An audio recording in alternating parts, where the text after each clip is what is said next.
Alright, mga kaasikaso, at tayo po papasok po dito sa loob po ng gate. Ayan, at nakikita po natin mga tao po nakaabang dahil napakarami po ng mga pila po para ganoon din po sa kabila. Ayan po mga kaasikaso. So papasok po tayo, titingnan natin po ang loob kung ano pong mayroon. Napakaraming tao. Ayan si Kuya. At yun, nakaabang po yung ating mga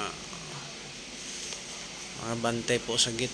So napakaraming tao mga kaasikaso sa loob. Yan o. At kung napapansin nyo po mga kaasikaso, ito po yung mga box. Yan yung pamaskong handog po ni Mayor at ni Vice Mayor Mayor Mel Aguilar tsaka si Vice Mayor April Aguilar. Yes. At yun o, halos mga nandito po at napakarami pong mga nakabox na mga pamaskong handog. Ayan o. Ayan, napakaraming tao. Napapansin po mga kaasikaso. May mga nauna na po dyan ang mga senior at mga buntis din po mga kaasikaso at mga may kapansanan. Pamaskong handog distribution ngayong hapon na ito. Gaya nga lang nabanggit ko kanina, pangatlong araw na po ng local government na namamahagi ng pamaskong handog. At ang alaman sa ulo po ay pumatak sa araw ng ikatlo. At sa pangatlong araw, kayo po yung nasa huli na pupuntahan namin. Kaya mas matagal namin kayong makakasama ngayon. Alam naman natin na magkakalayo po ang mga barangay. So we have how many barangays? Ilang barangay meron na Las Piñas? Ilan?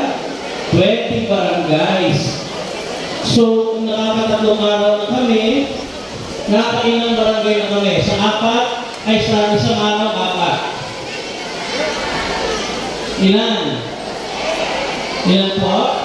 Nakaka-12. Kayo yung pang-12 na barangay namin. Pero siyempre, hindi kami mapapagod para sa barangay Alman sa Uno kasi gusto namin, kung masaya sila sa ibang barangay, dapat masaya rin dito sa barangay Alman sa Uno. Alam nyo, yung mga pamaskong handog na yan, bukod sa ticket, ang pinaka-importante po ay yung mga residente. Hindi wala po yung mga ticket na ipinamahagi namin kung wala po tumanggap ng mga residente. Kaya ngayon pala kahit kayo po ang bibigyan ng city government, pinasasalamatan na po namin kayo lahat kasi nandito kayo. At yung mga nandyan sa labas, Mga kaasikaso, si Mayora na darating ang ginawa namin, para po mag-start po pamimigay po ng handog pamaskong po sa mga tao. Base po sa naging mga gantiyan. Gumagantiyan. Nalalay yung mga dalang tungkod at kung yan nagalit na joke lang. At mga senior citizens po natin, mga ano talagang dumating. Ay parang natin mga seniors, yan po dapat ang ating mga hinahalagaan. Kaya po, smile lang po tayo mamaya ha. Wala po na sana makikita ang ulo. Alam natin nagdito. Dapat meron pa kayong gilagin. Yeah, may gilagin pa kasi natutulong ang gilagin. Diba? Yung mga seniors natin, diba? Yung lilitis ang mga gilagin. Pero kung gusto nyo talaga maka-avail ng urine pustiso sa government, pasukan pa rin kayo. Pag nagawa na yung pustiso at hindi kumasa sa mga gilagin nyo, patok nyo na lang sa ulo nyo habang naglalat kayo, nasa yung pustiso. At least ay mga mahangi na may bitbit na sanggol o bitbit na bata, mas madali pong makakuha ng pamaskong handog kaysa gumawa ng bata. Di ba po?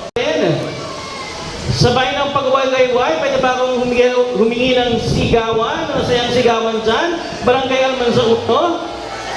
Dahil Barangay Alman sa Uno, ngayong oras na ito, kasama na natin ang nag-iisang Vice Mayor, ang napakasipag na Vice Mayor sa balat ng Metro Manila, Barangay Alman sa Uno. Let us all welcome Vice Mayor April Aguilar! Pinakamasipag, walang iba kundi si Vice Mayor April Aguilar!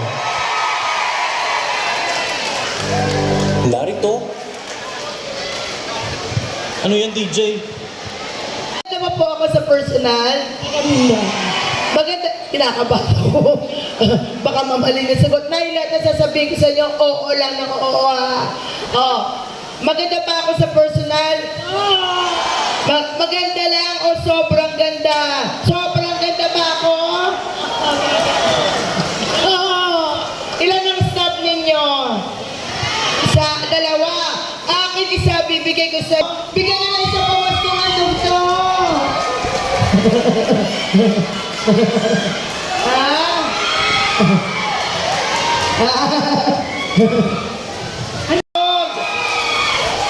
Ayan na, nagdatingan na sila. Ito pong nasa kaliwa ko, kilala niyo lahat, Almansa, diba? Batang Almansa Uno to. Itong nasa kaliwa ko, alam niyo pong lahat, ang number 1 councilor ng District 2, ang number 1 councilor ng buong Las Piñas. Vice, ilang taong ka sa serbisyo publiko? 23 years na po. 23 years pong nanilipiyan sa inyo. Ang itatakbo po namin kusihal sa 2025. Ang inyong dating Vice Mayor, si Councilor Henry Medina.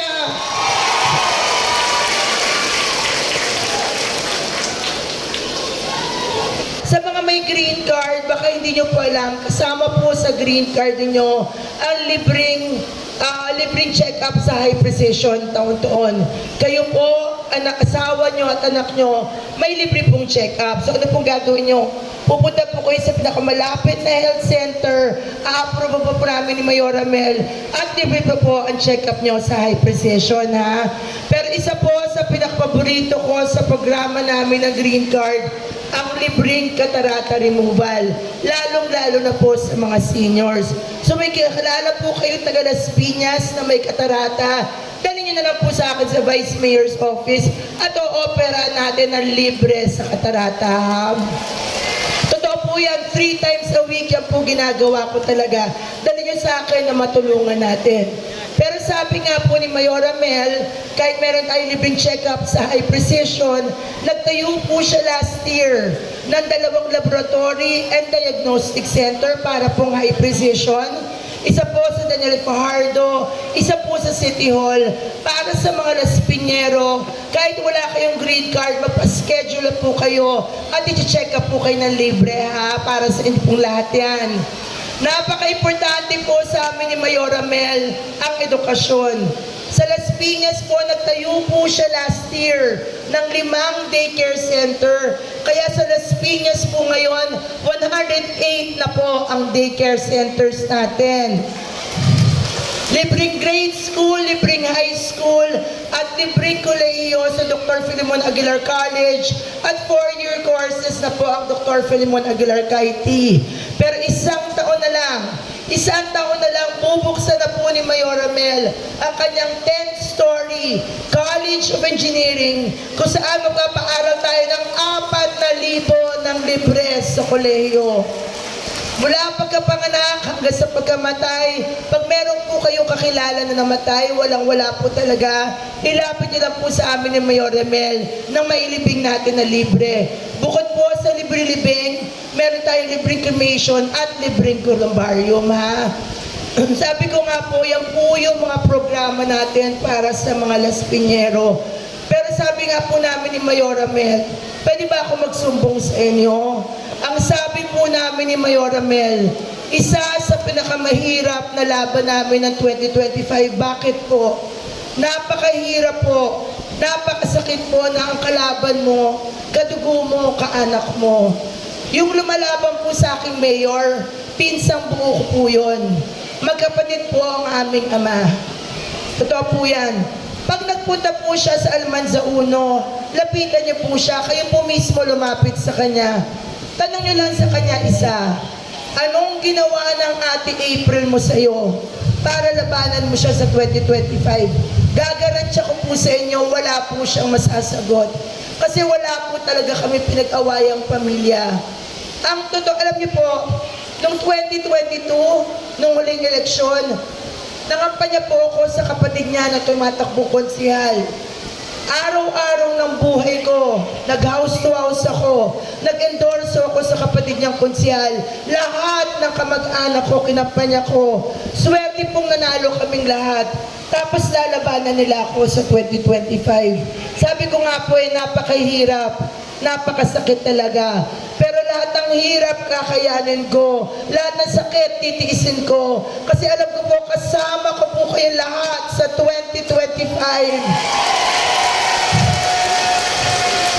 Ang tunay na nagmahal kay Mayor Nene, kay Mayor Romel, at kay April Aguilar, hindi po mga kamag-anak namin, pero kayo pong natutulungan namin. Kaya maraming salamat po sa inyong lahat. Ang sabi po nila, alam niyo po ang Pasko, panahon niya ng pasasalamat, panahon niya ng pagmamahalan. Maraming salamat, Almansa Uno, sa walang sawang pagmamahal at suporta niyo po sa amin ni Mayor Romel. Kung paano niyo po minahal ang aking amang si Mayor Nene. Kung paano niyo po minahal si Mayor Romel. Sa iksi po ng panahon ko bilang Vice Mayor, pinaramdam niyo po sa aking lahat. Kaya maraming salamat po sa inyo. Alam niyo po, simula po nang pinanalo niyo ako, talagang sinipagan ko na po ang trabaho. Talagang hindi po talaga ako nagpahinga. Ang tawag nila sa akin ng babaeng walang pahinga. Kaya po ako nagsisipag kasi po yung paraan ko para ibalik po lahat ng tiwala at botong binigay niyo sa akin. Alam niyo, Almansa Uno, lagi na lang. Napakalaki ng boto namin sa inyo. Kaya maraming salamat sa inyong lahat.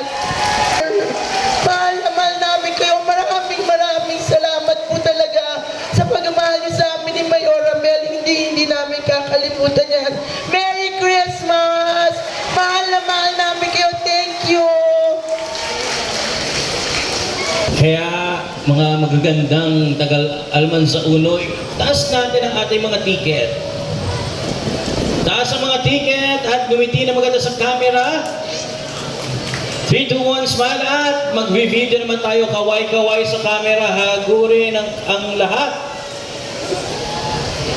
Wait lang po si Cap. Okay po. Wave, itaas ang ticket, ibagay ang ticket at wave in 3, 2, 1, wave! Maraming salamat, Almansa Uno! Right, mga idol, at ito na po, nagsisimula na po ang pamimigay ng food pack po para po sa mga Las Piñeros a Las Piñeras mula kay Mayora at kay Vice. Napakaganda po at nakikita po natin mga kaskaso na tuwang-tuwa po mga tao po. Yan, sa pila po mga idol. Shout out po!